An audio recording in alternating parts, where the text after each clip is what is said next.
दो बड़ी खबरें। पहली तो ये कि दरबार मूव जो है वो इस बार रिस्टोर नहीं होगा। पहले की तरह ही जो काम काज है वो कश्मीर में रहेगा और जम्मू से जो एडमिनिस्ट्रेटिव सेक्रेटरीज हैं या जो एचओडीज या जो टॉप ऑफिशियल्स हैं उन्हें कश्मीर जाना पड़ेगा और वहाँ पर ही जो रिक्वायरमेंट के हिसाब से काम है वो करना पड़ेगा। यानी कि एज ऑफ नाउ दरबार मूव जो है वो कश्मीर से जम्मू नहीं आएगा इस सेशन में इस साल। दूसरी बड़ी खबर ये है कि उमर अब्दुल्ला जो हैं वो वज़ीर आज़म नरेंद्र मोदी से आज मिलने जा रहे हैं। कल एक दिन पहले उनकी देर शाम मुलाकात जो है वो होम मिनिस्टर अमित शाह से हुई थी।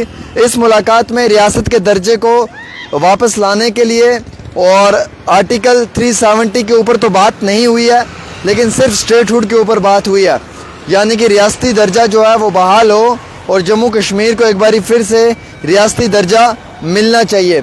जो रेजोल्यूशन पहली कैबिनेट की मीटिंग में पास किया गया था वो रेजोल्यूशन भी एचएम यानी कि होम मिनिस्टर के हैंड ओवर किया और उनसे मुतबाना गुजारिश की कि आप जम्मू कश्मीर को रियासत का दर्जा दें।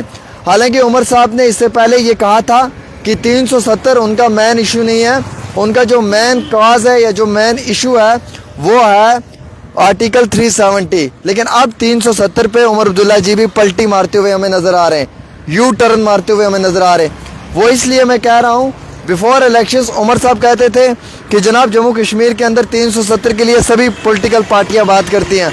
370 हमारा मकसद नहीं है। 300 माफ़ी चाहूँगा, जम्मू कश्मीर की जितनी भी पॉलिटिकल पार्टियां हैं वो स्टेटहुड के लिए बात करती हुई नज़र आ रही हैं। सभी पार्टियां स्टेट के लिए बात कर रही हैं कि रियासत का दर्जा मिलना चाहिए, लेकिन हम पार्टिकुलर जो है वो 370 पे बात कर रहे हैं 370 के लिए। लेकिन जब वो कल होम मिनिस्टर को मिले हैं तो उन्होंने 370 पे कोई बात नहीं की है। बहरहाल ये तो एक चीज़ है जो मैंने आपको एक्सप्लेन करके सुनाई। अब जो दरबार मूव की बात थी जिसमें हमने भी आप तक खबर पहुंचाई थी कि दरबार मूव को रिस्टोर करने के लिए सतीश शर्मा जो हैं जम्मू के कैबिनेट के जो मंत्री हैं उन्होंने भी कोशिश किया, लेकिन अभी हमारे पास ज़राए से दी हुई जानकारी और लेटेस्ट ऑर्डर के मुताबिक ये बताया जा रहा है कि दरबार मूव अब जम्मू नहीं आएगा, इस सेशन में तो नहीं आएगा। इस बारी जो है वो कश्मीर में ही काम होगा। और बाकी रही जो असेंबली की बात की जा रही है और उसका जो पहला सेशन है अक्टूबर तक का वो तो कश्मीर रहेगा। नवंबर का भी पहला सेशन कश्मीर रह सकता है या maybe as per the top sources नवंबर के बाद जम्मू में भी जो है वो कुछ सेशंस होंगे इसके। अब इम्पोर्टेंट दो चीज़ें, पहली इम्पोर्टेंट चीज़ तो ये है कि क्या दरबार मूव सच में नहीं आएगा, तो सच में ही दरबार मूव नहीं आएगा क्योंकि इसके लिए एक ऑर्डर भी जारी कर दिया गया है। अगर दरबार मूव नहीं आएगा तो नुकसान क्या है? नुकसान जम्मू का है, नुकसान जम्मू के आम शहरियों का है, नुकसान जम्मू के एक आम इंसान का है। नुकसान तीन सूरत में है। पहला नुकसान होटलियर को है जिनके होटल्स हैं, दूसरा नुकसान ट्रेडर्स को है जिनकी दुकानें हैं, और तीसरा नुकसान ट्रांसपोर्टर्स को है जिनकी गाड़ियां हैं। तो यानी कि ये तीन नुकसान उठाने पड़ेंगे खित्ता जम्मू को अगर दरबार मूव नहीं आता है, क्योंकि जम्मू वालों ने बीजेपी को जिताने में वोट डाला था, वोट डालकर बीजेपी को इक़्तिदार में लाने की कोशिश की थी। आज जम्मू वालों को भी ये समझ आ गया है कि बीजेपी उनके हक और इंसाफ की लड़ाई नहीं लड़ सकती है। जो महाराजा जी के समय से ये 100 साल पुराना एक ट्रेडिशन था दरबार मूव का, उसको ख़त्म करने में बीजेपी ने रोल प्ले किया है, तो लिहाजा लाने में वापस बीजेपी कोई अपना रोल प्ले नहीं कर सकती है। पहली बात तो ये, जो सुनकर आप जाएं, उसके बदले में जितनी मर्जी नीचे कमेंट्स में गालियां दें वो आपका अधिकार है, आप दे सकते हैं। दूसरी सबसे इम्पोर्टेंट बात कि उमर अब्दुल्ला जी जो है वो होम मिनिस्टर से मिले, बड़ा अच्छा हुआ, लेकिन उमर साहब ने 370 की बात नहीं की है। इसका जवाब चाहिए जम्मू कश्मीर के हर आम इंसान को।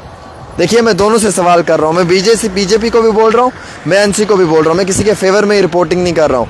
मैं एनसी से ये सवाल कर रहा हूँ कि आपकी पहली कैबिनेट की मीटिंग थी और आपने कहा था कि हम फर्स्ट कैबिनेट मीटिंग में जो है वो आर्टिकल 370 को रिस्टोर करने के लिए, वापस लाने के लिए जो है वो रेजोल्यूशन पास करेंगे। तो आपने अपनी पहली कैबिनेट की मीटिंग में क्यों नहीं पास किया? एक सवाल।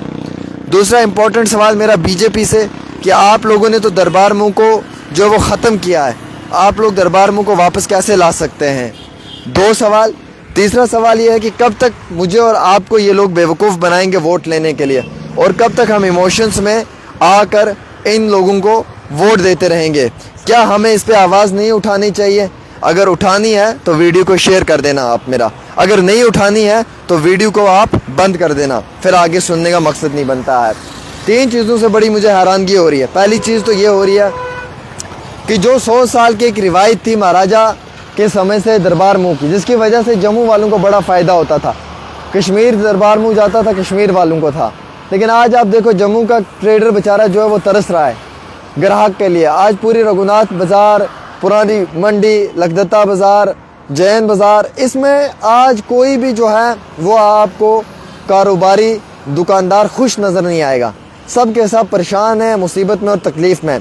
ट्रांसपोर्टर जम्मू का था, कोई ऑटो वाला, टैक्सी वाला, बस वाला, मेटाडोर वाला, आज वो भी जो है वो परेशान है, क्योंकि आज उसको भी पूरी सवारी नहीं मिल रही है।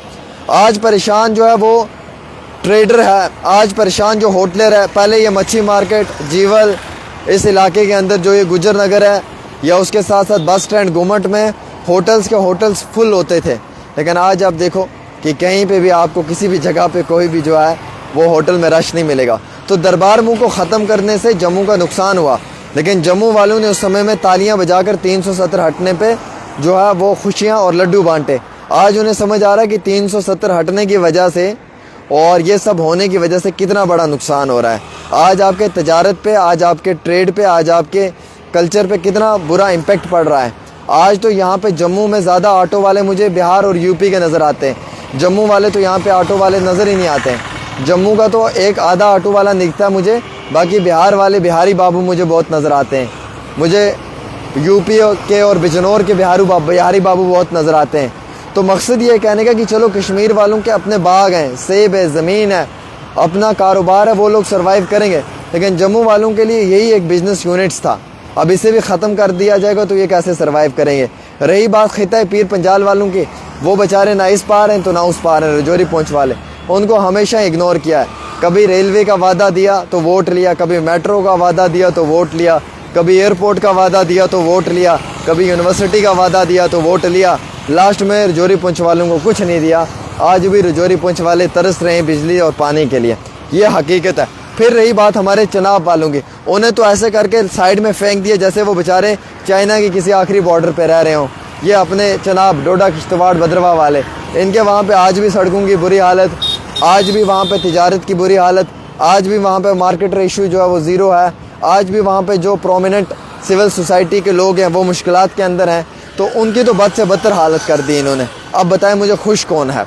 अब रही बात हमारे जनाब उमर अब्दुल्ला जी के, उमर साहब ने वादा किया कि जनाब मैं जब इक़्तिदार में आऊँगा तो मैं 370 की बात करूँगा। मेरी पहली कैबिनेट की मीटिंग में 370 के लिए रेजोल्यूशन पास होगा। उमर साहब आपने स्टेट हुड के लिए रेजोल्यूशन पास किया, 370 के लिए क्यों नहीं किया? बस मेरा इतना सा सवाल है, क्यों नहीं किया? मुझे इसका जवाब दे दे। एक बात बड़े प्यार और शांत मिजाज में आज मैं पूछ रहा हूँ, गुस्से में नहीं। दूसरी बात यह है कि आपने बोला स्टेट की लड़ाई सारी पार्टियां लड़ रही हैं, चाहे वो बुखारी साहब हैं, चाहे वो सजाद लोन है, चाहे वो पीडीपी है, चाहे वो बीजेपी है। हम तो सिर्फ 370 की लड़ाई लड़ रहे हैं। तो 370 की लड़ाई लड़ने वाले लोगों ने पहली कैबिनेट की मीटिंग में क्यों नहीं पास किया? अगर उल्ला ने कहा कि मैं उम्मीद रखता हूँ कि असेंबली में आवाज़ उठाएंगे, अगर इन्होंने असेंबली में आवाज़ नहीं उठाई तो मैं इस जमात के ख़िलाफ़ आवाज़ उठाऊँगा, ये इनके MP अगर उल्ला ने कहा। अब अगर उल्ला साहब तो बड़े ईमानदार आदमी हैं, वो तो ऐसी बात कहेंगे क्योंकि उन्हें तो मालूम है लोगों के जज्बात के साथ नहीं खेलना है। लेकिन इस बात को काश उमर साहब या फ़ारूक साहब या बाकी उनके लीडर समझ जाते तो बहुत अच्छा रहता। अगर ये सारी बातें सच है, हकीकत है, और ये बात जो है ये सच्चाई पे है और बिना किसी बाइस्ड ये रिपोर्ट है और किसी के फेवरेट में नहीं है, कोई नेपोटिज़म नहीं है, कोई फेवरेटिज़म नहीं है, तो आप इस खबर को शेयर कर दें अगर आपका दिल चाहे। अगर नहीं चाहता है तो कोई ज़बरदस्ती नहीं है। फिर भी आपका बहुत बहुत शुक्रिया ऐसे सुनने और देखने के लिए। एक छोटी सी रिपोर्ट आमिर के साथ।